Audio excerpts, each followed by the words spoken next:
I am about to reveal to you my step-by-step process for creating smoother hair that has more shine and more volume, all while at the same time creating less damage. It's basically gonna let you take your hair from this to this. Yeah, not so bad. And here's the best part. This can be done on any hair texture or hair length. So it isn't just this particular style I'm gonna show you. It's a process that's going to allow you to approach any style you have, but we are gonna definitely need some tools. One tool in particular, I think I know exactly where to get it. Come hang out with me for a second. Ready? Okay.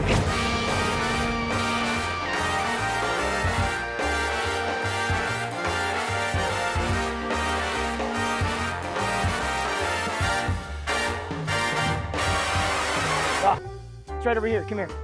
Check this out. This is an important tool. The tech in this is going to change everything about our process. So let's talk about it.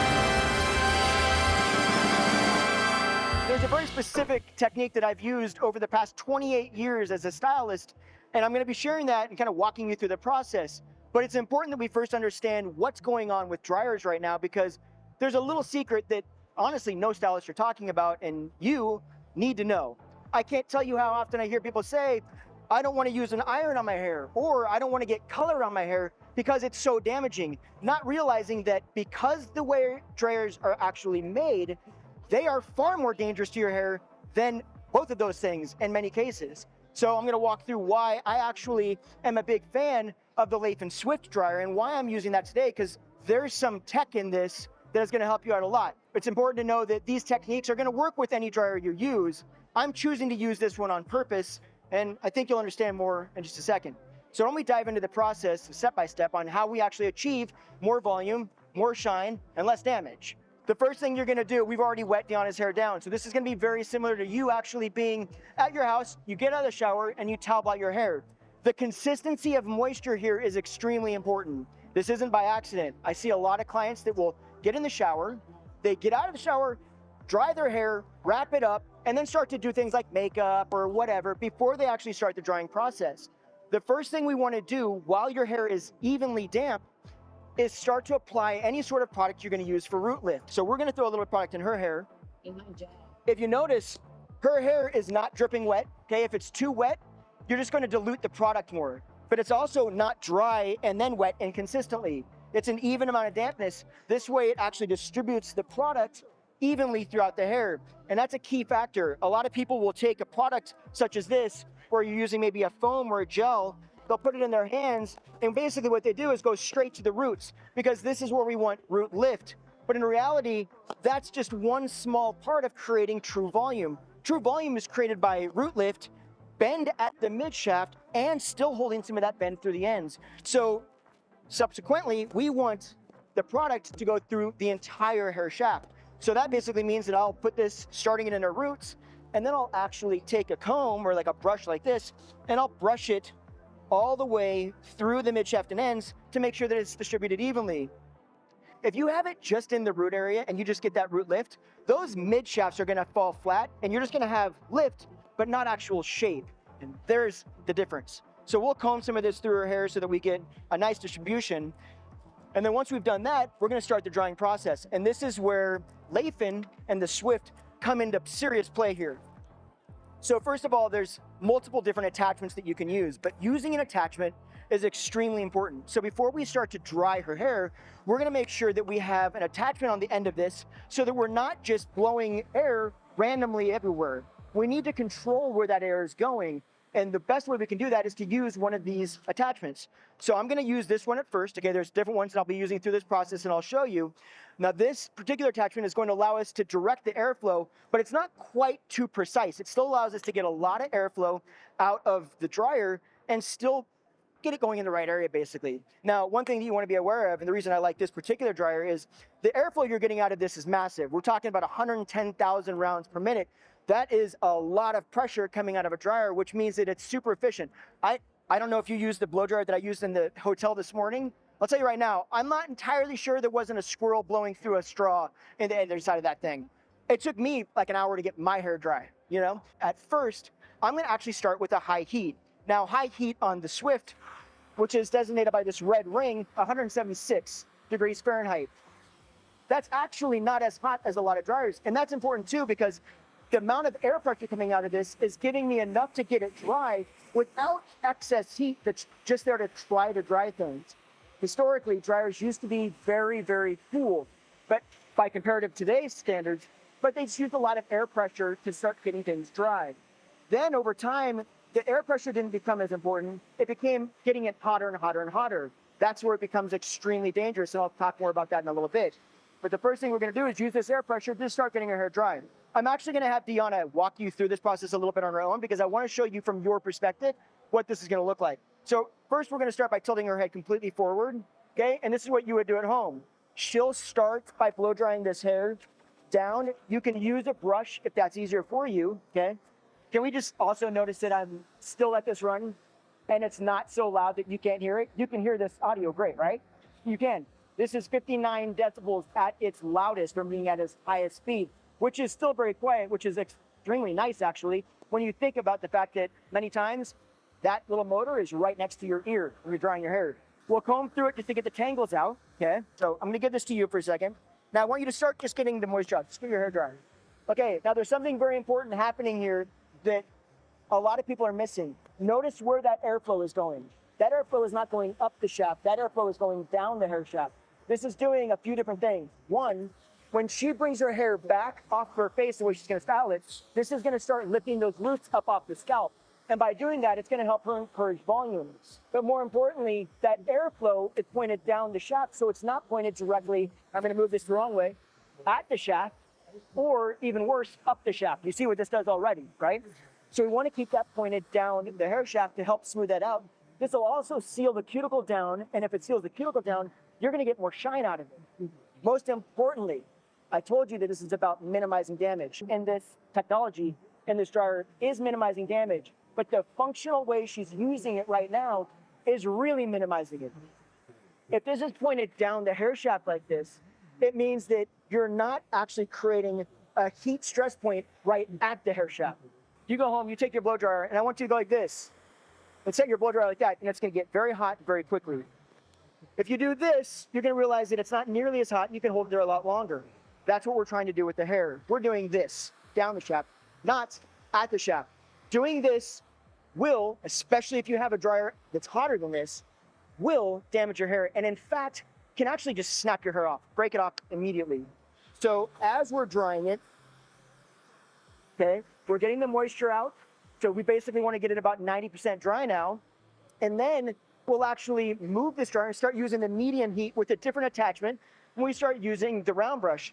The medium heat will be 120 degrees, which is a lot better than 176. But we've already got most of the moisture out anyway, so we don't need to use the 176 degree temperature. So we'll get this dry. You can work through it with your hands too, like I work through it like this to get the moisture out and still smooth it out, right? So I'm doing this. Now we're gonna have Gianna throw your hair all the way back for us. Okay, now we can immediately see, I haven't done anything to it, but you're seeing that she's starting to get some lift in it.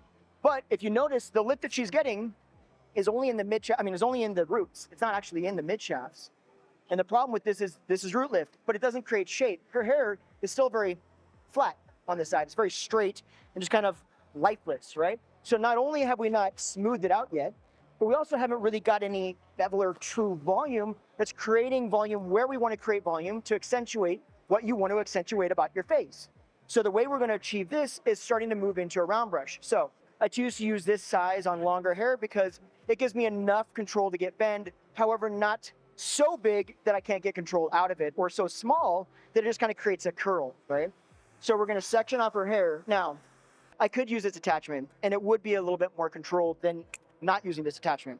However, we want to be really controlled right now because this is where a lot of damage happens. So by switching over to this attachment, we're now actually really controlled, and you can see that the size of that compared to the brush isn't by accident, okay? That size is specific because it covers the entire width of that brush. I am sure that I'm going to be able to get all of it covered evenly.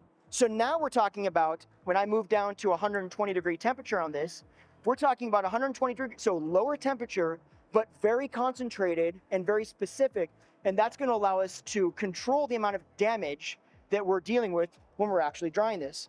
Now, I'm actually going to let Deanna start round brushing her hair because I already know, likely, she's gonna create a problem that most people create. And this is the kind of unspoken secret about how you use these, right? I'm gonna give you this, and I want you to round brush your hair how you might do it at home. And keep in mind that Deanna doesn't really round brush her hair very often, so I apologize. I'm throwing her under the bus on this, but it is important to see. This is good. Okay, now I want you to see what's happening here. First of all, her shoulder is dropped. That makes sense. That's what most people are gonna do. You at home are gonna do this, right? Because it's comfortable. But the second you drop your shoulder like this, you're gonna put that air pressure directly at the hair, right? So now we're again intersecting that hair shaft. When we do that, we're putting all of that heat directly onto that one part of your hair. And most people have a tendency to do this, they'll roll that up a little bit, and then they do this and try to heat it up. That is a very quick way, even at 120 degrees, to potentially add more damage. So if we take the fact that this is actually cool at 120 degrees and efficient, we then have the ability to move where we actually position our hands and start to direct that airflow down the hair shaft. This is not only going to smooth out the hair cuticle, which is going to give us more shine, but it's also going to give us a lot less damage and make the overall end result look a lot smoother. So this is how you achieve smoother hair with the volume, because it's giving us the bend because it has the heat to do that, and less damage. So why don't we turn this on again? Now you can see when I switch this over, okay? Now we've got an orange circle here. Now this shows us that we are in medium heat. Side note, I love that too, because if you're a stylist or if you've ever actually used a blow dryer, you probably know that it can be pretty easy to accidentally hit the little switch to change the temperature that many times is right here on the front. There's no real good indicator that you've actually switched the temperature. So you might accidentally just hit that and be using high temp when you don't want to be using high temp. So I love the fact that now this is very clear, even from my perspective, or you at home, even if you're drying it, you can see in the mirror, whatever, there's a lot more indication here that this is actually switched. And we're gonna do that again, put it up in, okay, and then move this brush. Now I still want you to tilt this a little bit more. There we go. This is appropriate, and you keep on moving that. So as long as she's moving this dryer, just like that's great. As long as she's moving that, now we're utilizing the tech that's in this dryer, but also with good technique, which is creating all the world of difference. Like, it's the game changer. So I'm gonna go through and actually show you a little faster than have Cordiana get stuck doing it. And you can see that this modifier, this air modifier, that attachment, right, is spanning the entire width of that section. So I am evenly distributing that heat on the entire width, right? So now when I go through, grab another section,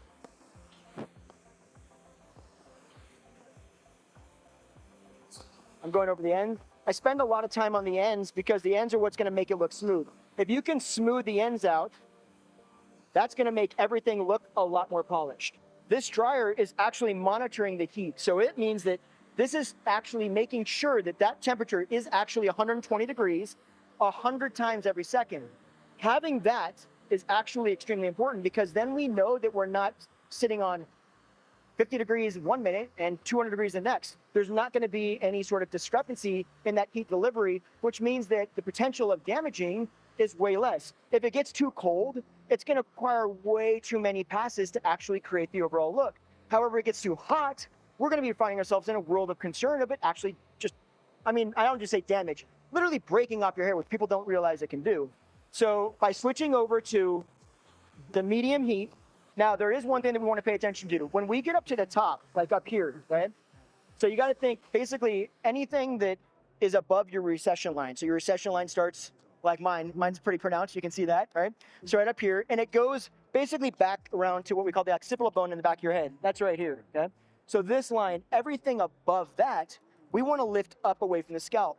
What'll happen most of the time when you dry your hair at home, again, because it's easy, is you'll take this, and you wanna keep your arms low, so you do this. And what that ends up doing is it actually ends up creating a flat root right here, instead of encouraging the volume that you've already created by blow drying your hair upside down. So what we wanna do instead is we wanna actually concentrate on keeping that root lifted up while we're still drying the hair. So do this, okay? Okay, as long as we continue to do this, now we're still smoothing the hair out, we're still creating more volume, right? But we're not taking away the volume that we already created 5 minutes ago. So that's a really important key factor. The same thing goes with everything on the top. if you're going to part it, let's say for instance on this side versus this side, so you're going to bring all of this hair over this direction. You want to make sure that when you dry it, those roots are going this direction so that when it comes back over, you're getting extra lift out of that section. Now, here's where we kind of run into the concern. Let's imagine that this dryer actually got hotter. Let's imagine that like some dryers, it'll hit 220 degrees. If you don't utilize proper technique with it that hot, you are in a world of problems. And sometimes it can be really hard ergonomically for you just to be able to do that. I'm gonna have you put this back in your hands again. Okay, now stay just like that. Even with her elbow lifted as high as she possibly can get it, notice that it is still not like this. It can be uncomfortable at best, or in some cases, depending on if you have like a shoulder impingement, it could be almost impossible. So in that case, having the heat to be evenly distributed at a cooler temp really kind of alleviates some of the concern that could be arising if you didn't have the opportunity to have it at a lower temp. But when it's at a lower temp, you need that air pressure there to be able to actually become efficient. And that is exactly where this all kind of comes together.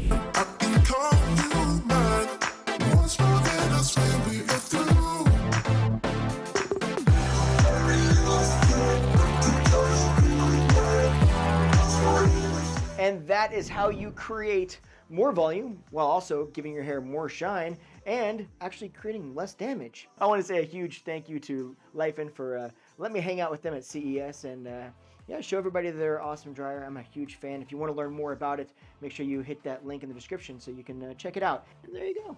Even though we're all the way back in my salon now, actually wore this style and it looks just like this all the way from Vegas. Right? That's a lie. That is a horrible lie. Vegas, man. It's too much.